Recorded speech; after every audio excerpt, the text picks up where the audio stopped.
അങ്ങനെ വീണ്ടും ഞങ്ങളൊരു ചെറിയൊരു വീഡിയോ ഇട്ട് വന്നിരിക്കുകയാണ്. അപ്പോൾ ഇന്ന് കോക്കട്ടൈൽസിൻ്റെ കുഞ്ഞുങ്ങളാണ്. അപ്പോൾ ഇവരൊക്കെ വിരിഞ്ഞിറങ്ങിയിട്ട് ഒരു 10-25 ഒരു 30 ദിവസം ആ ഒരു കണക്കിനായിട്ടുള്ളൂ. അപ്പോൾ ഫെദറൊക്കെ വന്ന് തുടങ്ങിയതേ ഉള്ളൂ. മാർക്കിംഗ് ഒക്കെ തെളിഞ്ഞു തുടങ്ങുന്നതേ ഉള്ളൂ. ഇവരൊക്കെ ഹെവി പെയ്ഡ്സിൻ്റെ ആൾക്കാരാണ്. അപ്പോൾ ഇതിൻ്റെ അടുത്ത സ്റ്റേജാണ് കേട്ടോ ഇത്. ഇപ്പോൾ കുറച്ചും കൂടെ ഫെദറൊക്കെ വന്ന് കുറച്ചും കൂടെ മാർക്കിംഗ് ഒക്കെ നല്ലപോലെ തെളിഞ്ഞിട്ടുള്ളൊരു ബേഡ്സാണ്.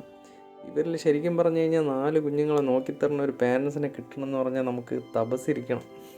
അതാണ് ഇവർ നല്ലൊരു പാരൻറ്റിങ് ക്വാളിറ്റി ഉള്ള ബേഡ്സ് അല്ല ഈ കോക്കട്ടൈൽസ് എന്ന് പറയണം.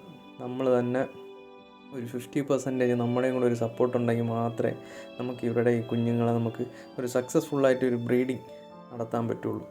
അതാണ് ഇവരുടെ പ്രത്യേകത. അപ്പോൾ ഞാനെന്ന് പറഞ്ഞു കഴിഞ്ഞാൽ ഒരു 10 പേരിനെയൊക്കെ ഒരുമിച്ചിരുന്നാണ് ബ്രീഡിങ്ങിന് ഇടുന്നത്. എങ്കിലേ നമുക്ക് എല്ലാ കുഞ്ഞുങ്ങളെയും നോക്കാൻ പറ്റുള്ളൂ. പിന്നെ അങ്ങോട്ടും ഇങ്ങോട്ടുമൊക്കെ കുഞ്ഞുങ്ങളെ മാറ്റി വെച്ച് കൊടുക്കാൻ നോക്കുള്ളൂ. ചില പേരൻസ് നല്ലപോലെ നോക്കും, ചിലതൊക്കെ നേരെ തിരിച്ചായിരിക്കും നോക്കുന്നത്. ഇതിൽ തന്നെ പല മ്യൂട്ടേഷൻസ് ഉണ്ട്. ഇതിപ്പോൾ എൻ്റെ കയ്യിലിരിക്കുന്ന എമറാൾഡ് എന്ന് പറയുന്നതാണ്. അപ്പോൾ എമറാൾഡ് നല്ല ഭംഗിയാണ് കാണാൻ കുറച്ചും കൂടെ. അപ്പോൾ വരുന്ന വീഡിയോകളിൽ ഞാൻ വീണ്ടും എമറാൾഡിനെ കുറിച്ചൊക്കെ സ്പെസിഫൈ ചെയ്തിട്ടുള്ള വീഡിയോസൊക്കെ ചെയ്യുന്നുണ്ടാവും. അപ്പോൾ ഇവരുടെ ബ്രീഡിങ്ങിനെ പറ്റിയും ഇവരുടെ കെയറിനെ പറ്റിയൊക്കെ അറിയണമെങ്കിൽ കൂടെ കൂടിക്കോളീൻ.